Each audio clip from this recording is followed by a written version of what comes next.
Baik, sebelumnya saya perkenalkan diri saya. Perkenalkan, nama saya Amriko Yosua Maliakaino Simbolon, kelas PJKR 1E, NIM 6213111091. Saya dari Universitas Negeri Medan atau sering disebut Unimed. Di sini saya akan menjelaskan sedikit tentang otot atau kata Latin lain disebut miologi. Kita masuk ke pengertian otot. Oke, pengertian otot. Otot merupakan alat gerak aktif karena kemampuannya berkontraksi. Otot memendek jika sedang berkontraksi dan memanjang jika berelaksasi. Otot memiliki 3 karakter atau lebih, yaitu kontraktilitas, eksitabilitas, ekstensibilitas, elastisitas. Dan ada 2 jenis otot, yaitu otot merah dan otot putih. Kita masuk ke fungsi otot. Nah, fungsi otot untuk menghasilkan gerakan yaitu mempertahankan postur, membangkitkan kehangatan. Fungsi lain dari sistem otot yaitu membentuk sistem pencernaan dan memompa jantung. Sini akan masuk ke jenis-jenis otot. Kita masuk ke otot lurik. Otot lurik merupakan otot yang terletak pada rangka manusia dan menggerakkan rangka. Otot lurik memiliki bentuk seperti serabut-serabut halus memanjang atau disebut myofibril dan mengandung banyak inti sel. Nah, kita juga dapat melihat gambar di bawah tersebut yaitu otot lurik.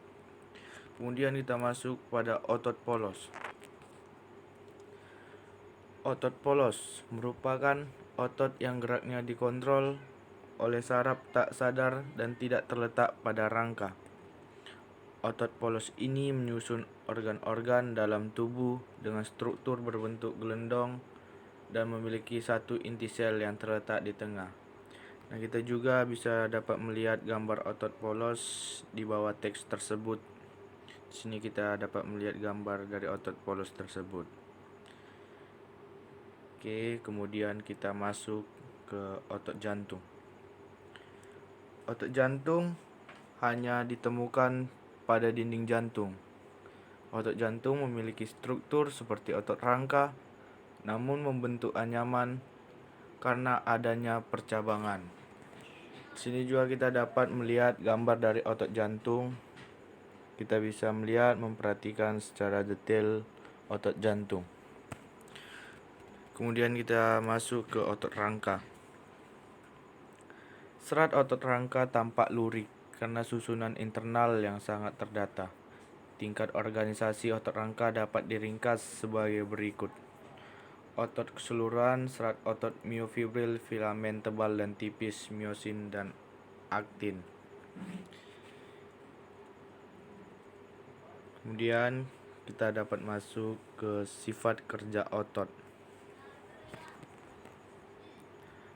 A. Antagonis. Kita masuk ke otot antagonis.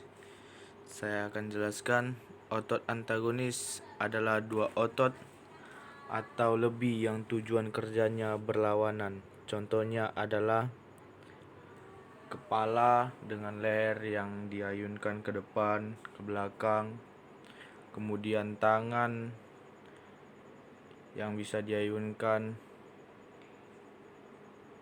Kemudian kaki ke depan, belakang, atau dibengkokkan. Ya, begitulah sistem kerja otot antagonis. Kemudian sifat kerja otot sinergis. Sinergis juga adalah otot-otot yang kontraksinya menimbulkan gerak searah. Otot sinergis adalah 2 otot atau lebih yang bekerja bersama dengan tujuan yang sama. Kita dapat melihat gambar otot sinergis di bawah ini serta penjelasannya.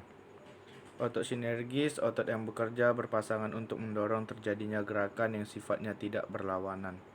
Contoh, otot bisep dan otot tulang lengan bawah. Itu yang disebut otot sinergis. Baik, sekian yang dapat saya jelaskan. Jika ada kesalahan kata atau kurang yang saya jelaskan, saya mohon maaf. Sekian dari saya. Terima kasih.